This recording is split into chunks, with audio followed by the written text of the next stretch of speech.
Ya, amin cuma satu loh. Kalau sudah dengar kata memberi ini berat memang ya. Ya, ini aduh agak-agak ini memberi dengan sukacita. Kalau namanya memberi itu sukacita enggak? Menurut saudara kalau memberi itu sukacita enggak? Sukacita atau duka cita? Ya. Jadi temanya memberi dengan sukacita membawa berkat. Saya pengen kita baca 2 Korintus pasal yang ke-9, ini juga ayat dari gembala yang kasih ya. Tapi firman Tuhan itu walaupun keras, pedas, menampar, tapi itu adalah firman. Amin. Ya, dan itu akan menyelamatkan jiwa kita. Saya percaya itu saudara. Jadi tolong yang datang siapkan hatimu, ya akal budimu. Yang lagi main HP, HP-nya ditaruh dulu. Kalau saudara main HP di luar saja, amin. Ya, jangan dengar khotbah tapi begini ya. Mending tidak usah duduk di dalam, hanya mengganggu kehadiranmu itu. Ya, lebih baik di luar saja. Engkau tidak menghormati Tuhan. Buat apa ragamu ada di kursi gereja, tapi otakmu lagi ada di HP. Ya, scroll Instagram, bertobat. Tolong yang sebelah kiri kanannya dipantau itu. Kalau ada yang pegang HP, ambil saja HP-nya. Masukin ke kantong persembahan. Ya, itu lebih bagus menyelamatkan jiwanya, amin. Iya, saudara kita baca sama-sama 2 Korintus pasal yang ke-9, ayat yang ke-6 mulai. Firman Tuhan berkata begini, kalau sudah ada, iya 1, 2, 3. Camkanlah ini, orang yang menabur sedikit akan menuai sedikit juga. Dan orang yang menabur banyak akan menuai banyak juga. Ayat 7, hendaklah memberikan menurut kerelaan hatinya, jangan dengan sedih hati atau karena paksaan. Sebab Allah mengasihi orang yang memberi dengan sukacita. Ya, agak tarik napas mendengarnya. Camkanlah ini, ayat 6 dikatakan, orang yang menabur sedikit akan menuai sedikit juga. Dan orang yang menabur banyak akan menuai banyak juga. Bisa enggak ayatnya ini sebaiknya dibalik? Ya. Karena kan jemaat itu kalau dikatakan menuai banyak senang enggak? Saudara menuai banyak senang? Menabur banyak senang enggak? Ah apa iya? Ngomong senang ya, pret. Ya. Menuai banyak senang. Tapi kalau menaburnya juga banyak, saya pikir-pikir dulu. Ya karena ini masalah uang ini. Ya suruh menabur banyak itu aduh ya. Tapi ayat ini bilang camkanlah ini. Kalau dibilang camkan berarti ingat-ingat, renungkan. Ya jangan sampai lupa, camkan. Orang yang menabur sedikit akan menuai sedikit juga, dan orang yang menabur banyak akan menuai banyak. Kalau bisa dibalik aja deh Bu. Ya, orang yang menabur sedikit menuai banyak. Seneng toh? Tersenyum semuanya. Ya. Kalau kita disuruh menabur banyak itu, aduh mikir. Dan dikatakan hendaklah masing-masing memberikan menurut kerelaan hatinya, jangan dengan sedih hati atau karena paksaan. Sebab Tuhan itu Allah mengasihi orang yang memberi dengan sukacita. Kalau lihat judul perikopnya atas, memberi dengan sukacita membawa berkat. Persembahan yang dimaksud di sini bukan tubuh, bukan jiwa, bukan nasihat, tapi ini bicara uang. Katakan sama-sama uang.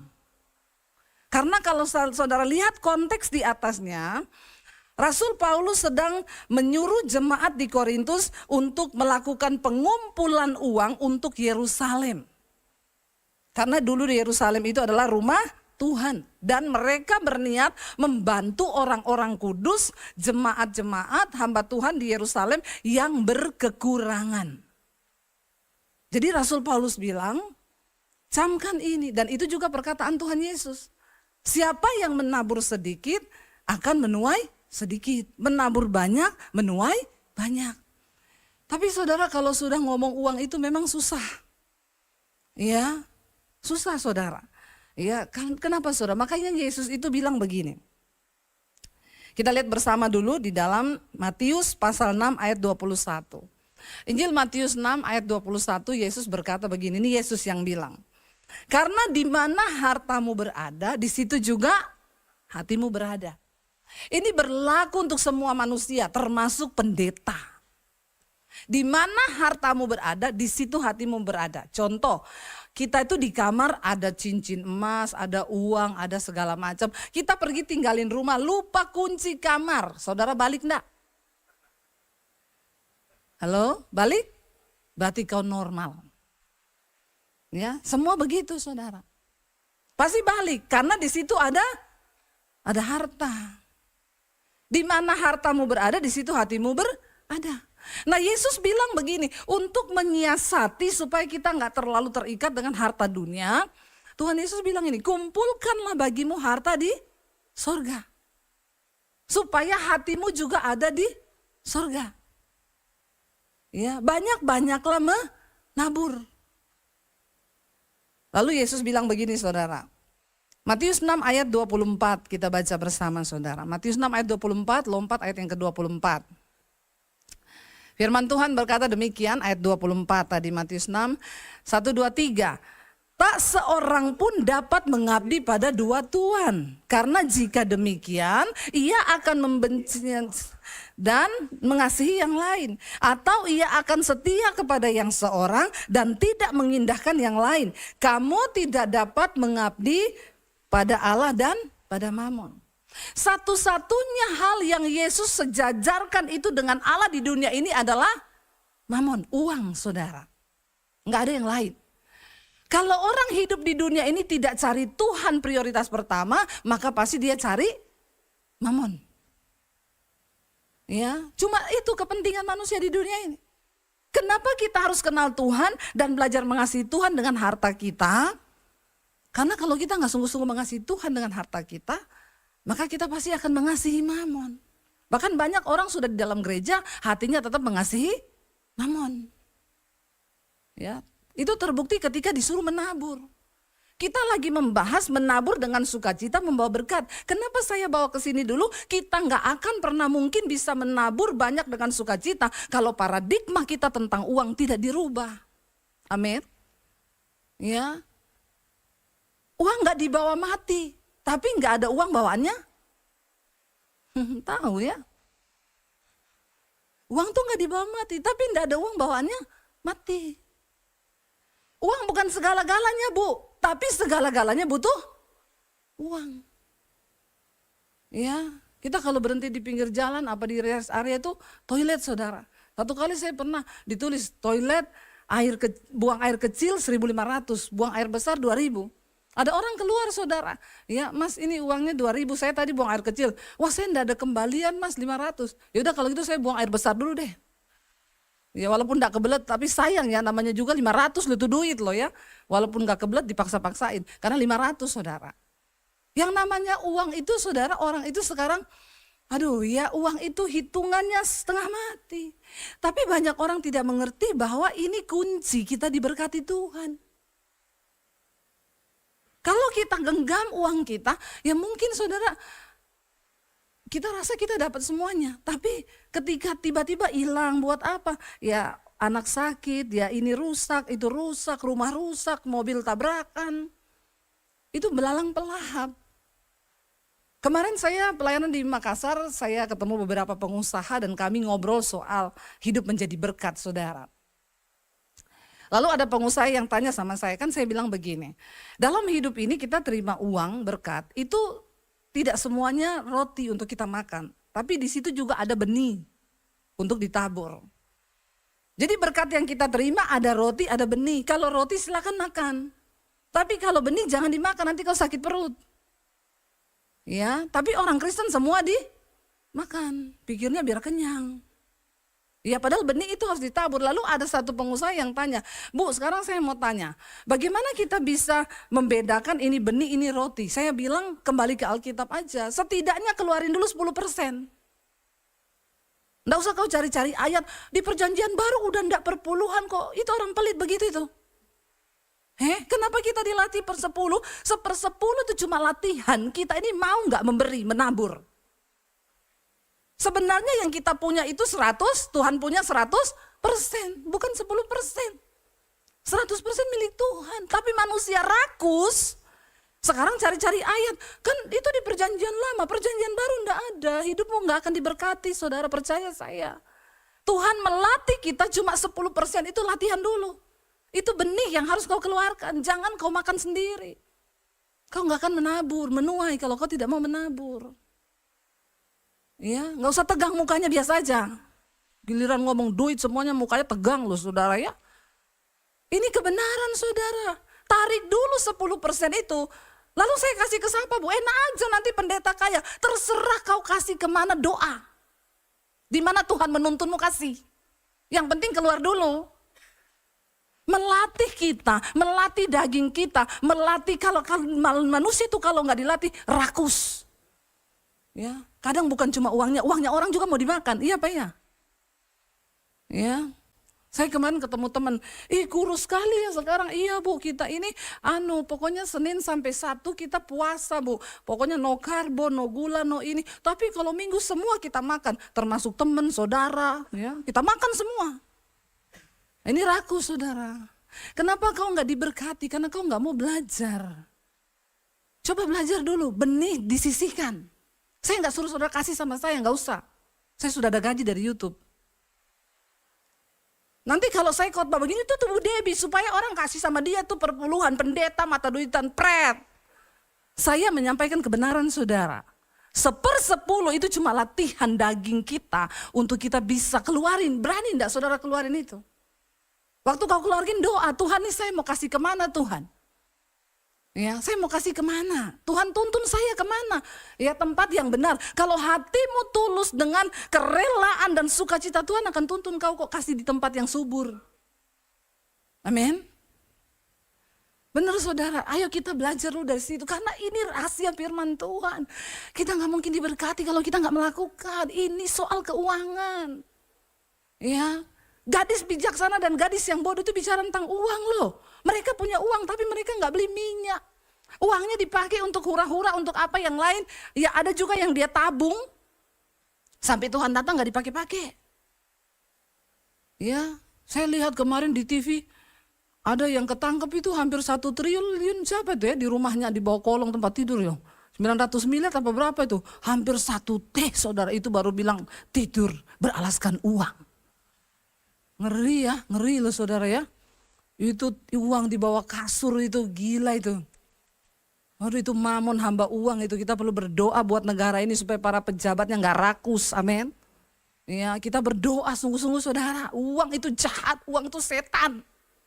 Kalau kita gak bertobat benar-benar saudara, uang itu bisa bikin orang hancur, bisa menghalalkan segala cara, merusak hubungan cuma gara-gara uang. Ya dikatakan di sini Tuhan bilang kamu nggak bisa. Kalau kau mengasihi uang, kau pasti tidak akan taat sama Tuhan. Kau pasti nggak akan pernah menabur.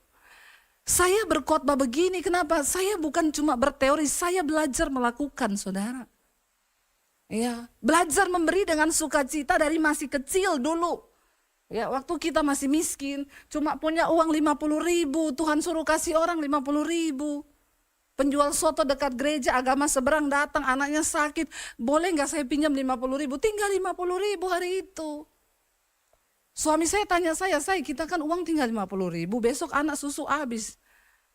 Ini 23 tahun yang lalu waktu anak saya yang pertama masih bayi. Suami saya bilang begini, dia pinjam 50.000, saya bilang ya ampun kok yo gak 20 loh. Kok dia tahu uang kita tinggal 50.000? Jam 10 malam ketok pintu rumah. Suami saya cari aman, dia bilang aku terserah kau loh ya. Wah ini bahaya saudara, supaya kalau besok kita gak ada duit jangan salahkan saya, dalam hatinya dia begitu. Kalau kau bilang kasih, kasih aja. Tapi kalau kamu ngomong jangan, ya jangan. Pokoknya aku terserah kau. Saya itu berdoa Tuhan, aduh saya juga butuh uang cuma tinggal 50.000 lagi, besok gak tahu mau hidup bagaimana.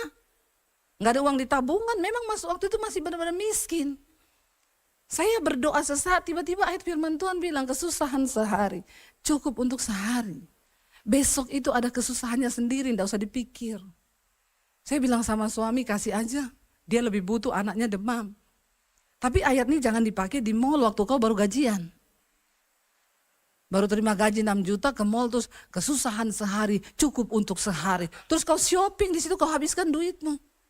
Itu enggak berhikmat namanya. Ya, pakai ayat itu sesuai dengan konteksnya. Diserahkan sama suami saya, dikasih sama bapak itu, dia bilang nanti minggu depan saya ganti. Enggak usah Pak, waktu kau kasih orang uang jangan harap ganti. Ya. Lalu saudara, udah Tuhan berkati kami. Apakah kami tambah miskin? No, setelah itu Tuhan mulai berkati lebih besar.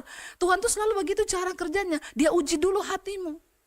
Ketika sudah diberkati, tiba-tiba Tuhan suruh nabur. Itu butuh sana 50 juta, gereja lagi bangun. Saya tabur, saya belajar taat. 100 juta saya tabur, 200 juta saya tabur. Ya, berapa waktu yang lalu suruh beliin mobil pendeta 425 juta. Kami bukan orang kaya yang punya uang puluhan miliar loh di rekening. Saya bersaksi dari mimbar ini kepada saudara, karena saya bukan berteori, saya mempraktekkan firman Tuhan. Ya, waktu saya bilang begitu sama suami, kita disuruh Tuhan dibeliin mobil pendeta itu 425 juta mobilnya. Gimana suami saya bilang, ya aku sih dari bulan Januari lalu sudah Tuhan taruh begitu di hati. Tapi aku diam aja, saya tengking terus itu suara. Saya juga begitu, saya bilang setan ini, pasti setan, bukan Tuhan ini. Kalau soal uang tuh dari setan itu ya. Akhirnya kami belajar taat saudara. Waktu udah mau beli, ada pengusaha yang kita lagi ngobrol-ngobrol, iya Pak kita bersaksi nih Tuhan suruh kita beliin mobil pendeta itu karena dia kenal juga. Oh iya, dia bilang, saya malu loh Bu. Harusnya pengusaha beliin mobil pendeta, masa ada pendeta beliin mobil pendeta? Saya bilang pengusaha sekarang udah tuli semua Pak. Biarin aja. Lalu dia bilang, ya udah Bu kalau gitu saya ikut ya separuh ya, kita paruhan. Tapi sikap hati kami sudah siap kehilangan itu 425 juta. Tuhan seringkali hanya menguji hati kita. Apakah kita taat, apakah kita rela? Ya, semakin kita bisa dipercaya mengelola keuangan, maka Tuhan akan bukakan pintu-pintu berkat. Waktu bangun sekolah misi, kami sisihkan uang 2 miliar saudara untuk pembangunan sekolah itu. Saya dengar ada yang bilang, itu Bu Debbie kan ada donaturnya dari mana, dari luar negeri, donatur saya Tuhan. Enggak ada satu orang pun yang menjadi donatur buat kami secara pribadi setiap bulan. Tidak ada saudara. Yang ratusan juta pembangunan sekolah. Saya dengar di luar ada orang ngomong, itu kan Bu Debbie ada si A bangunin dia sekolah. Siapa itu? Tolong datang sama saya. Enggak ada. Kami belajar taat, kami dapat uang berkat dari YouTube. Duit kami belum puluhan miliar. Tapi waktu Tuhan suruh, saya tanya sama Tuhan, visi saya ini apa Tuhan? Saya mau buka gereja atau apa? Tuhan bilang enggak, bukan sekolah misi.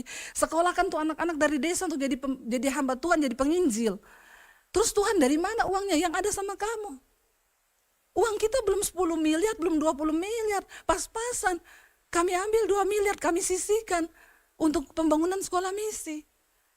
Ya, dan itu tanah diserahkan bukan atas nama saya saudara. Kadang orang pikir, oh itu kan nanti jadi asetnya Bu Debbie. No, tanah itu dipinjamkan 10 tahun. Banyak orang bilang sama saya, ibu rugi loh bangun itu sudah habis 4 miliar lebih. Nanti kalau tanahnya diambil, ya berarti tugas saya sudah selesai. Mau diambil, mau ditarik silakan. Itu bukan punya kita kok. Itu cuma visi Tuhan. Sering kali kita akhirnya menjadi gelap mata karena kepengen aset. Ya. Lalu saudara, waktu Tuhan suruh kami, ya udah taruh 2M ya kita dengan iman, taruh 2 miliar di situ. Ketika dihitung-hitung hampir 4 miliar, suami saya bilang, wah saya membengkaknya 2 kali lipat gimana? Saya secara manusia terpancing waktu itu. Dengan pikiran rekayasa saya bilang udah tenang aja, nanti kan kita umumin di YouTube aja lah, pasti banyak yang nyumbang. Yang dengar mesbah syukur saya tiap pagi hampir 100.000. Yang dengar mesbah doa saya tiap malam 50.000. Bayangkan kalau saya suruh saudara, ayolah menyumbang ini nomor rekening untuk pembangunan sekolah misi. Saudara hitung sendiri, kalau 1.000 orang ngasih 100.000, ketutup itu dalam waktu sekejap. Tapi ketika mau ditayangkan di YouTube, saya berdoa, Tuhan bilang silakan taruh nomormu. Karena dari awal kami pelayan di YouTube, kami tidak menaruh nomor rekening di layar. Jalan-jalan gitu ya, kolektor saudara bisa taruh di sini nomor rekening QRIS ya, semua itu muter-muter di layar. Gak ada saudara, karena saya berusaha tidak merekayasa berkat Tuhan. Saya percaya kalau Tuhan mau memberkati dari cara apa aja Tuhan sanggup kok. Lalu ketika waktu itu saya tanya sama Tuhan, Tuhan bilang taruh aja nomor rekening itu. Kamu bisa dapat lebih dari yang kamu mau. Bisa, sangat bisa. Tapi aku tidak ikut bekerja di situ. Karena kamu seperti Daud yang sudah mencoba menghitung kekuatanmu. Daud tahu dia menang bukan karena kekuatan pasukannya. Tapi Daud tetap berusaha mau hitung pasukannya. Tuhan bilang enggak usah. Engkau tuh menang bukan karena pasukanmu banyak, tapi karena kuasaku. Hari itu saya bilang sama suami, jangan enggak usah ditaruh. Kita lihat aja Tuhan bekerja. Dalam waktu 7 bulan pembangunan selesai. Ya, enggak ada satu orang yang jadi donatur yang terus-terusan. Enggak ada saudara, uang itu datang 50.000, 100.000. Jadi kalau ada omongan di luar sana saya dapat donatur dari Amerika, dari mana, dari Belanda.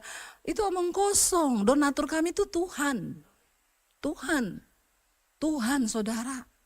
Ya, sampai detik ini enggak ada satu orang pun yang saya harus berterima kasih, sujud-sujud. Saya sujud sama Tuhan. Karena itu benar-benar Tuhan yang sediakan semuanya. Makanya sekali lagi saya ngomong di sini bukan berteori. Kalau saudara pengen diberkati, ayo lakukan firman. Amin. Ya, jangan berpikir saya cari uang ini kan dari usaha saya, dari kekuatan saya. Kau diberi sehat itu juga anugerah Tuhan loh. Kalau kita sakit kita nggak bisa kerja. Ya, semua itu karena Tuhan. Kau nggak bisa mengabdi pada Allah dan pada Mamon, Tuhan bilang. Kasihi Tuhan supaya kita taat sama Tuhan. Kita lihat bersama satu ayat lagi di dalam Injil Matius ya. Matius pasal yang ke-6 ayat yang ke-38 saudara. Tuhan Yesus ngomong apa? Matius 6 ayat 38 di sana dikatakan demikian. Matius 6 ayat 38 1 2 3. Berilah ya, multimedia, minum kopi dulu ya. Iya. Lukas 6 ayat 38, maaf. Lukas 6 ayat 38. Lukas 6 ayat 38. Lukas 6 ayat 38, baca bersama 1, 2, 3. Berilah dan kamu akan diberi. Suatu takaran yang baik, yang dipadatkan, yang digoncang dan yang tumpah keluar akan dicurahkan ke dalam ribaanmu. Sebab ukuran yang kamu pakai untuk mengukur itu akan diukurkan kepadamu. Ya, orang Kristen sekarang maunya nabur sedikit berkatnya banyak. Ya. Banyak saudara. Makanya kalau ngasih kolekte nyanyinya persembahan kami sedikit sekali. Udah sedikit dia ngomong lagi. Kiranya Tuhan terimalah dengan senang hati. Pret enggak? Kasihnya sedikit minta Tuhan terima dengan senang hati. Dibalas malaikat, berkat yang ku beri sedikit sekali, kiranya engkau terimalah dengan senang hati juga. Ini rahasia yang besar untuk kita diberkati Tuhan. Apalagi di akhir zaman ini. Ya, di saat semuanya menjadi sulit, orang pengen cepat kaya. Kalau kita nggak melakukan firman, dari mana saudara kita percaya bahwa hukum Tuhan, firman Tuhan itu yang paling benar. Tidak ada hukum lain di atas hukum firman Tuhan. Dan ini pasti terjadi. Kalau hukum dunia berkata, simpan sebanyak-banyaknya. Ya, keluarkan sekecil-kecilnya. Tapi Alkitab bilang, ya, takaran yang kau pakai untuk mengukur, itu diukur. Kaya atau miskin ya seseorang di hadapan Tuhan tidak pernah dinilai dari barang yang kau pakai. Mobil yang kau pakai, rumahmu, enggak. Dari taburanmu, itu yang dilihat Tuhan dari sikap hati kita. Ya, sampai hari ini kami tidak berkekurangan, semakin diberkati Tuhan. Ya, kita belajar peka. Ya, ada puluhan hamba-hamba Tuhan yang setiap bulan kami bisa berkati, saudara, dari mana? Ya, kalau dari kekuatan kami apakah bisa? Dan Tuhan sedang mencari orang-orang yang bisa dipercaya untuk menjadi bendaharanya di dunia ini. Tapi kalau kita cuma sibuk mikir buat diri kita sendiri, beli terus barang brand, borong terus tiap bulan, tiap minggu, menabur 5.000. Banyak itu saya lihat begitu orang-orang kaya itu. Ya, tasnya Dior. Ya, tasnya LV, tasnya Hermes. Ya, menaburnya ya Allah, subhanallah. Bertobatlah saudara, benar ya. Sorry, kau kaya itu bukan dinilai dari apa yang kau pakai. Tuhan mengukur takaran hatimu itu. Dan sekarang banyak orang kepengen cepat kaya. Kemarin saya dengar di daerah Jawa Tengah ada saudara, penipuan baru. Ada YouTube-nya ada. Orang ini masuk, dia mengaku-ngaku orang kaya, punya banyak perusahaan di mana-mana. Jadi dia tawarin orang untuk ya yang mau dapat saham dari perusahaannya. Ya kamu setor berapa nanti akan dapat saham. Ya, jadi pertama dia masuk itu dia pura-pura jadi donatur dulu. Gereja-gereja disumbang, paling banyak korbannya itu pendeta dan orang Kristen yang bodoh-bodoh. Yang pengen cepat kaya. Saya lihat pengajarannya saudara di YouTube ada. Dia bilang begini, pengajarannya itu begini. Saudara, kamu tuh gak perlu berdoa-doa minta-minta uang atau bekerja keras untuk dapat uang. Karena sesungguhnya Tuhan itu sudah menciptakan uang itu. Uangmu itu ada tapi masih di tangan-tangannya orang. Uangmu itu ada tapi masih ada di bank. Jadi kau harus undang uang itu. Caranya gimana? Dia ajari orang pegang uang 100 ribu. Ya, ini benar-benar saudara, saya nonton YouTube-nya. Pegang uang 100 ribu baru ngomong begini. Hai uang, ajaklah teman-temanmu. Uangku yang masih ada di dompetnya orang-orang itu. Uangku yang masih ada di bank-bank manapun. Datanglah, bawalah teman-temanmu dalam nama Yesus. Enak banget ya saudara ya. Kata tuyul begini, langkahi dulu mayatku. Tuyul aja kerja cari duit. Kau cuma panggil, undang dia. Makin banyak orang gila saudara hari-hari ini. Yang kena itu pendeta-pendeta, orang-orang Kristen nyetor duit ke dia saudara. Baru-baru saya dengar. Ya ngasih 1M 500 juta, sekarang dia menghilang. Saya bilang panggil aja, hai orang gila, datanglah bawa uangku. Aduh saudara, tapi orang-orang yang ketipu-ketipu gitu banyak orang pelit-pelit memang. Ya, makanya kau jangan pelit loh. Alkitab bilang yang masuk neraka itu bukan cuma orang berzina, selingkuh, bukan cuma orang homo, orang lesbi, orang kikir tidak mendapat bagian dalam sorga. Bilang kanan kirimu, jangan pelit-pelit kau nanti tidak masuk sorga loh.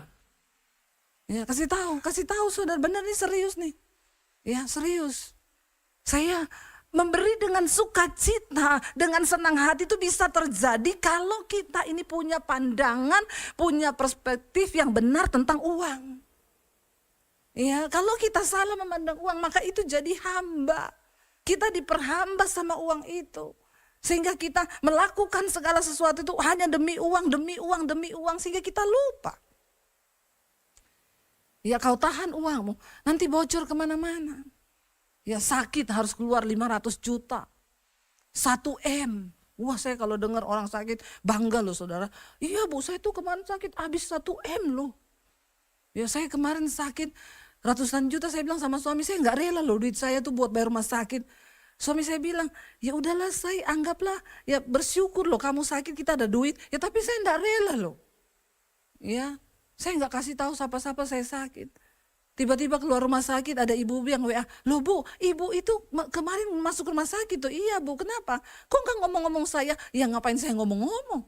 Tapi sekarang sudah pulang di rumah, oke sudah semuanya beres kok, udah baik, udah sembuh. Oh puji Tuhan ya, terima kasih perhatiannya bu, iya. Tiba-tiba kirim bukti transfer, ganti ongkos rumah sakit.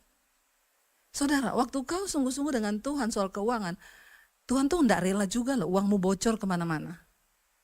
Nggak ada belalang pelahap. Ya, sebab kau bisa dipercaya mengelola uang. Amin.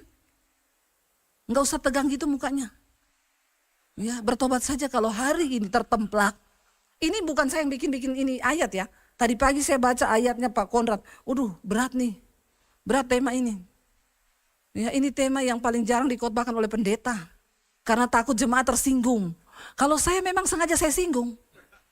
Kalau kau tidak tersinggung kebangetan kau. Ya masuk neraka bertobat. Kalau tersinggung puji Tuhan, maka harus bertobat. Tidak ada jaminan pemeliharaan Tuhan di akhir zaman selain kita tuh melakukan firman. Ada jalan-jalan yang akan Tuhan bukakan karena dia berjanji. Takaran itu dia bilang, berilah dan kamu akan diberi suatu takaran yang baik, dipadatkan, yang digoncangkan sampai tumpah keluar.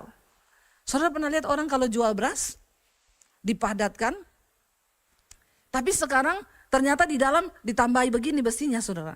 Jadi kelihatannya padat, ternyata dibohongi itu, bolong di bawah. Ya, ditambahin ada lubang besar. Tapi Tuhan tidak begitu. Itu orang curang, tapi Tuhan tidak begitu. Kalau dia bilang dipadatkan, digoncang-goncang sampai tumpah-tumpah keluar, itu akan dicurahkan ke dalam ribaanmu. Saudara percaya bahwa uang itu miliknya Tuhan, dunia ini miliknya Tuhan, semua kekayaan alam ini punyanya Tuhan? Ketika engkau belajar mempercayakan keuanganmu pada Tuhan, bukankah Dia yang sanggup memberkati hidup kita? Jangan tahan, jangan kau pegang.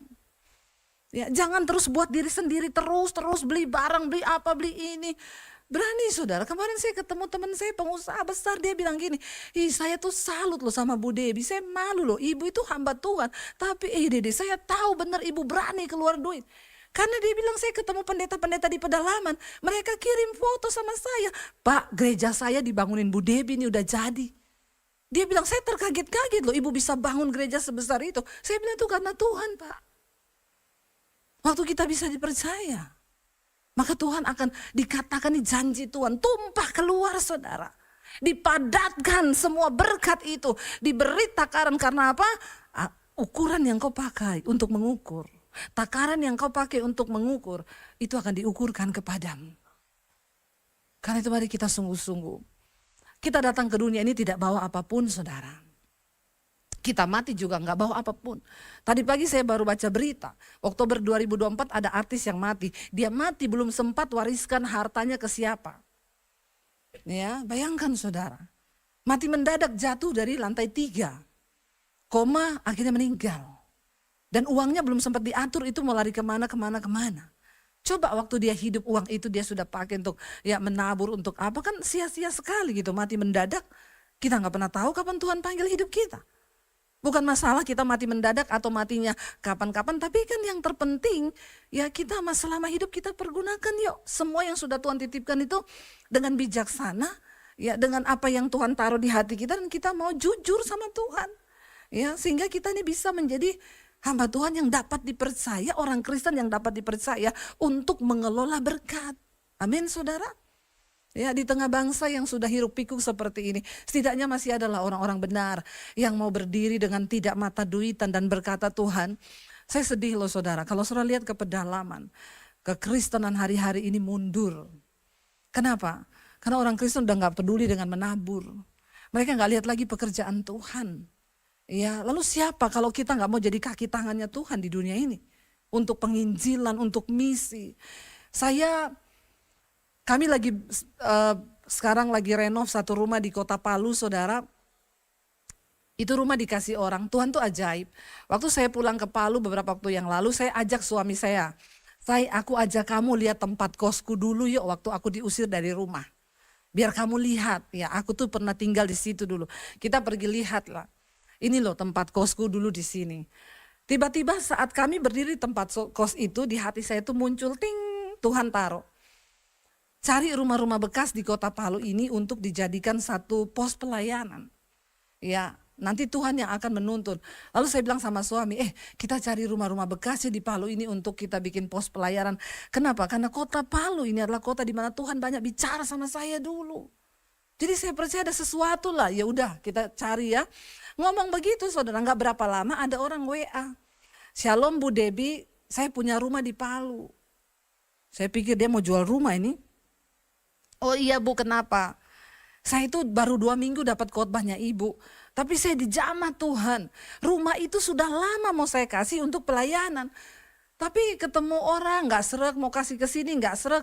Tapi waktu saya dengar khotbah Ibu, tiba-tiba Tuhan tuh taruh di hati, kasih ke orang ini rumah itu. Dia ajak saya ketemu, besok minggu Ibu bisa ketemu saya gak di Pondok Indah? Oke Bu, kita ketemu ya. Begitu ketemu, dia udah bawa sertifikatnya, PBB-nya Bu, bawa pulang ini. Saya bilang Bu, nggak kayak gini caranya loh. Ini harus diselesaikan depan notaris dan lain sebagainya. Nggak, Ibu bawa aja dulu, pokoknya please Bu. Karena waktu saya dan suami sudah berniat kasih rumah ini ke Ibu, itu yang WA kami mau beli rumah itu banyak sekali. Saya takut tergoda. Oh gitu, ya udah saya simpan dulu ya Bu. Akhirnya kemarin itu kami baru sempat pulang dari tahun lalu loh. Saya baru sempat pergi ketemu notaris di Palu kemarin. Kami pergi lihat renov. Tuhan taruh di hati buat apa rumah itu. Kami akan buka LPK saudara, lembaga pelatihan kerja. Sekarang banyak orang kehilangan pekerjaan. Tapi mereka mau mulai sesuatu, mereka tidak punya keahlian. Jadi kami mau buka LPK ngajar seperti yang ada di sekolah misi saya hari ini. Mereka diajar bikin roti, bikin potong rambut, pijat refleksi, membuka lapangan pekerjaan. Ya, agar mereka tuh bisa langsung ya mengajar bikin kopi, mereka bisa jualan kopi murah-murahan di pinggir jalan dan itu gratis. Itu yang Tuhan taruh di hati kami. Waktu kami mau berkata iya, akhirnya kami renov, ketemu orang-orang tuh kayak Tuhan tuh pertemukan. Ada satu bapak di Palu, Bu, anak saya tuh barista, dia lulusan dari luar negeri. Ya, nanti kita kerjasama, anak saya yang akan ajar untuk orang di situ bikin kopi. Dan itu kami punya sertifikat untuk ASEAN, Bu. Jadi ketika dia lulus dari situ nanti langsung bisa kerja di hotel, di mana. Yuk saudara, selama kita hidup, yuk kita berguna yuk. Untuk sesuatu yang lebih besar bagi bangsa ini, amin. Amin. Ya, itu berguna saudara. Ya, mereka bilang, Bu, ini kalau di luar kami bayar untuk les bikin roti aja tuh mahal loh, Bu. 2 bulan itu bayar jutaan. Iya, ya, dan ini kami buka untuk umum, bukan hanya untuk orang Kristen. Ya, supaya mereka bisa melihat terang Kristus. Gereja harus pergi keluar. Apa yang saya merasa terus tidak cukup saudara. Orang tanya, ibu tuh masih kurang sibuk, ya masih kurang. Ya, kita nih di Jakarta tuh cuma datang pulang, terbang, pergi. Nggak apa-apa saudara, selama kita masih hidup, dikasih kesehatan, ayo kita lakukan sesuatu yuk. Pikirin sesuatu yang berguna bagi banyak orang. Di tengah orang kehilangan, banyak lapangan pekerjaan tidak ada. Yuk saudara, jadilah saluran berkat, amin. Memberi dengan sukacita. Ya, kalau kau bergereja, ya taburlah di gereja saudara, jangan pelit. Karena gereja itu juga sekali ibadah butuh untuk operasional tuh banyak loh saudara. Saya nggak perlu curhat di sini karena saya bukan gembala. Tapi saya tahu saya pakai Citycon itu setiap bulan sekali untuk onsite. Untung gratis. Kalau enggak gratis itu sewa sekali pakai 70 juta. Ya, kolektor yang masuk berapa? Saya bilang sama suami, kita kalau harap kolektor dan buka ini disewa, maka minus setiap kali ibadah. Jadi jangan punya pikiran yang gini, kalau saya menabur di gereja enak itu pendeta jadi kaya dong. Ya, otaknya rusak saudara, sehingga itu menghalangi kita untuk bisa menjadi berkat. Ya, pekerjaan Tuhan harus didukung. Ya, supaya gereja semakin maju, kekristenan semakin maju, penginjilan, misi berjalan. Anak-anak sekolah misi kami sekarang sudah ada yang di pedalaman Kalimantan loh. Jadi guru agama Kristen di sana. Mereka mulai buka perintisan. Ya, dan nanti bulan Juli ini tamat yang angkatan ketiga, udah masuk angkatan keempat. Tuhan itu ajaib, saya tidak pernah berkekurangan, saya tidak pernah minta proposal. Tapi ketika kita menjadikan Tuhan donatur, selain donatur dilarang mengatur. Ya, donatur kita siapa? Tuhan Yesus, Tuhan donaturmu. Jadi yang berhak mengatur hidup kita siapa? Tuhan, ya. Ayo saudara, jangan buang waktu untuk hal-hal yang sia-sia hari-hari ini. Lari di ladangnya Tuhan, kerjakan banyak hal yang bisa kita kerjakan. Selama dikasih kekuatan, ayo kita berlari. Supaya waktu kita menghadap Tuhan kelak, Dia lihat kita dapat dipercaya sebagai orang-orang yang ada di dunia ini, amin.